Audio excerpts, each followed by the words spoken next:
And now, ladies and gentlemen, we are honored to welcome distinguished group of experts who are actively shaping the future of higher education in Sharjah and beyond. Allow me to welcome at first Professor Hassan Selim, Vice Chancellor of the Academic Affairs in the University of Kalba. I also welcome Dr. Ali Naqbi, Chancellor at the University of Khorfakkan. I also welcome Dr. Mustafa Toprak, the Associate Professor at Sharjah's Education Academy. And at last, I welcome Dr. David Akadmir, the Executive Director at EduLink. Thank you so much for your interest and for your patience, most importantly. It's the final panel, but it's going to be the best panel. No offense for the other panelists. Thanks again. Today we are going to discuss higher education in Sharjah by focusing on three important topics. We will focus on university and industry partnerships, and then we will also focus on access to quality education by also concluding, inshallah, the session on innovation in higher education. So I want to first introduce my expert panelists today. I'm joined by Professor Ali Al-Naqbi, Chancellor of Khorfakkan University, and also Professor Hassan Selim, Vice Chancellor of Kalba University. And also we are joined by Dr. David Akadmir, who is the Executive Director of EduLink Plus. Thank you so much for your time. I just want to start by stating that university-industry relationships is actually a very important topic in that it helps future generations to implement what they learn in theory into practice. But unfortunately, currently, we can all agree that our classrooms are mostly information-rich and experience-poor.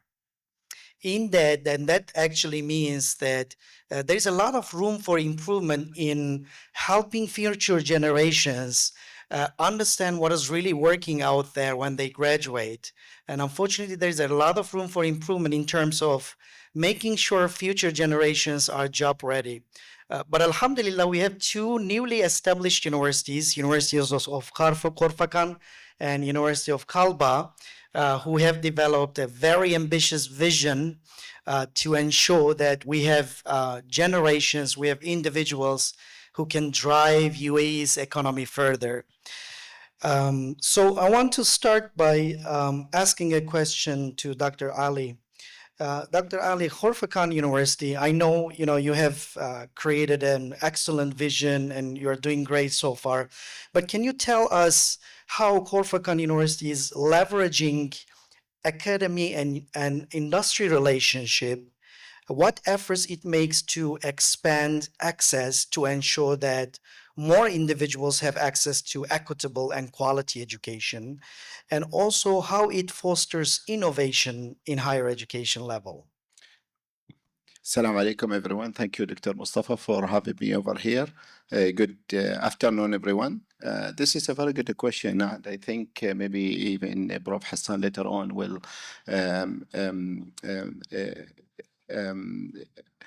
discuss that further with industry.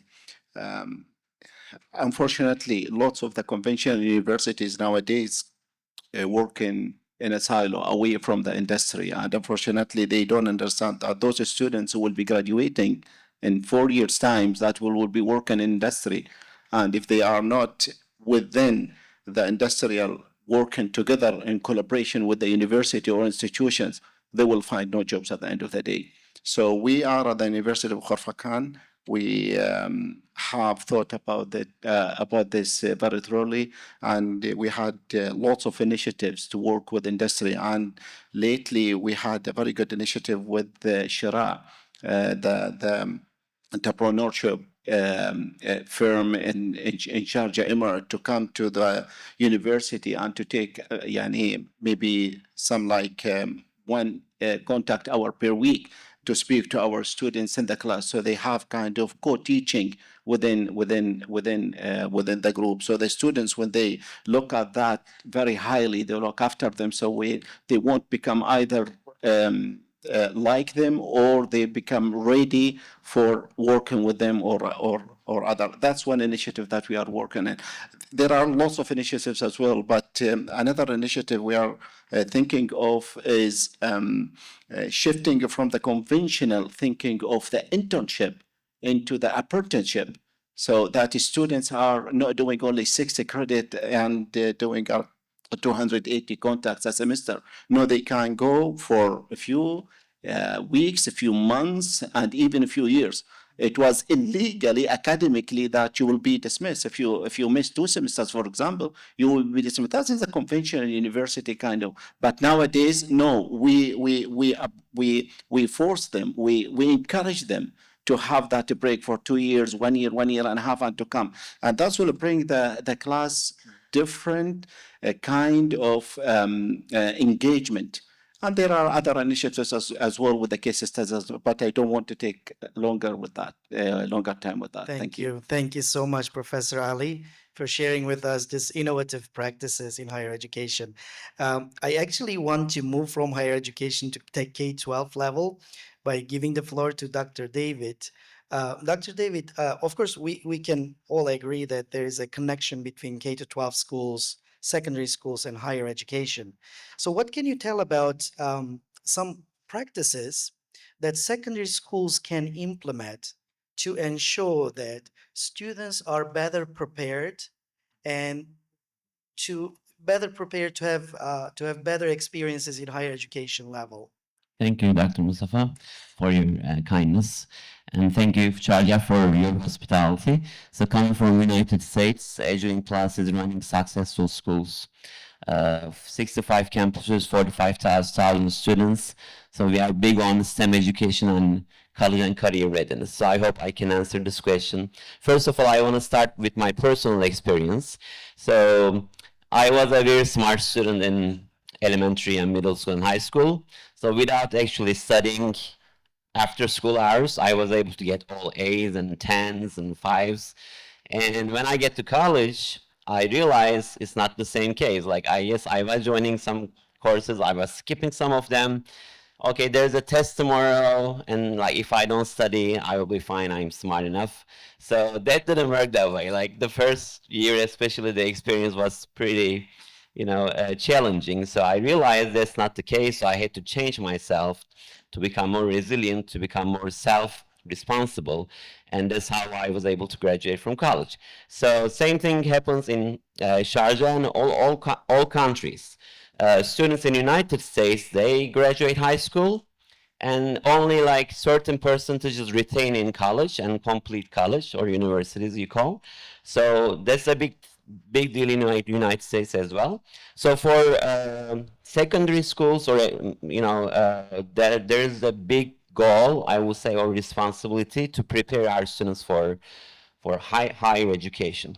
So number one, we need to prepare our students with critical skills, critical thinking skills, like project-based learning. So just pouring knowledge at them doesn't work anymore. Like they have to have these experiences where they do have critical questions, critical thinking, problem-solving skills. So that's number one. Number two, academic rigor is very important. Like instead of providing all good grades to all students so that you don't have to deal with parents, right? So that's the trick of being a nice teacher. But you need to have put this academic rigor as the administration team to make sure all students are challenged to their maximum capacity. So that's number two.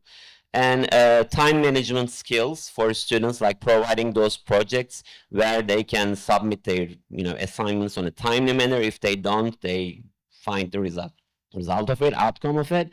And another topic is career ready and college ready students. So like in our schools, we have a whole department just college and career readiness. We have advisors of each our high school campuses that work students on a one-on-one, helping them choosing their career, helping them get through college and SAT and ACT and all that. So that's also very important.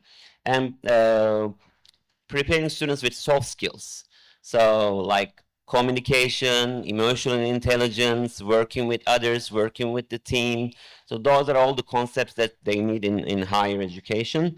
And also, as we discussed this in this great conference, AI and digital literacy to make sure our students are ready for those in their higher education. Finally, we want to make sure we produce students that are actively learning and they are responsible for their own education. So those are some big topics. Definitely there needs to be details, but for the sake of time, I will close my answer. Thank you so much, Dr. David. And Dr. Hassan, earlier today, you actually shared some of the initiatives and innovations that you implement in Kalba, University of Kalba. But can you share with us more about the innovative practices that you implement to ensure that, first of all, that there is a better relationship between university and industry, and also to ensure that students are better prepared for evolving job market? Well, thank you very much, Professor Mustafa. And at the same time, my answer is going to be a mix between what we are implementing and what we have within our plan and the best practices in reducing the gap between higher education institutions and different industries. It's not a secret to say that there's still a significant gap between what happens in our classrooms and what happens out there in the marketplace and industries. And actually, I'm an advocate, and I have been stating that for years, that we should not have any gap between the product in progress, and that is students, and the final product that goes into the industry, which is the final destination. I look at it as something that should be organic and goes in harmony. I think today I started to hear it's K to 16. Well, K to 16 means that there is a homogeneous flow going through the whole education process. So in order to do that, I would like to say that we should partner deeper with industry, for example. And there would be some suggestions, actually, of my statement. When we develop our curriculum, when we develop our courses, do we really have the potential employers and different industries, different representatives from the marketplace as key stakeholders participating in developing the curriculum itself? That is one of the practices that we are having right now at the University of Kalba when we re-engineer our academic programs. Because if we do that, then actually we have the customer, the industry representatives, and we have the product, and we have the manufacturers. That's us. So the harmony will be there. One more thing. Have we ever have a structured approach of inviting industry representatives to take the full responsibility of different knowledge blocks from the courses we provide? I'm not talking about guest speakers. I'm not talking about seminars, workshops, whatever. I'm talking about co-teaching. I'm talking about deep partnership. As I said, at the same time, we develop the curriculum. Have we ever considered, as part of the approval process of our newly developed programs, to be reviewed and approved by industry? Currently, it goes into the ministry, it goes into the CAA, and we get the approval, and here we go. But what about that critical stakeholder that is going to be benefiting from our students? One more thing that I mentioned today about reducing the gap between industry and higher education is the co-op. Why the co-op is absent within our educational stream. And if I look at the statistics within the Sharjah Emirate, how many years university graduates stay at home waiting for jobs. Well, recently we hired about 50 newly I wouldn't say newly graduated, because some of them were sitting at home for 5 years. 5 years sitting at home. And they rushed through the college time and to finish it in 3 or 4 years. The co-op education is saying something very simple. Well, students stay for a year within the university and then go for a semester in the industry that is relevant to the subject they study, and they get money for that, by the way. And then they go back to the university, and then they go back to the industry, so they reciprocate between industry and education. Imagine the impact of those students getting back from industry to the classroom. They are not going to accept any nonsense said in front of them. They are going to say, well, wait a minute, we did not see that when we worked out there. We need to look at something else, right? And so forth. So the co-op education is one that is going to integrate industry within our practices in our higher education. I can talk for a long time about different best practices that are there, and I'm going to just share one experience, and I'm going to conclude. One of the most successful programs that I have ever participated in was a customized MBA that we developed for one of the key institutions in UAE. Unfortunately, I cannot mention its name. We went there and we extracted business cases from their own work floor. And we tailored the MBA to be delivered in their premises there.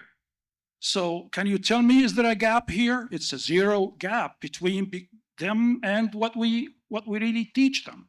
And we did that twice in 2 different programs. So customized programs to fit into different industries is one of the solutions. And I'm sorry to take longer, but I have a lot to talk about. Thank you. Thank you so much, Professor Hassan. I'm sure all these ideas, all these innovative practices will spark meaningful conversations ahead. I just want to conclude by saying that it's great to see that we are not waiting for future to happen, but we are creating it. Thank you so much for your patience and for your time and efforts. Thank you.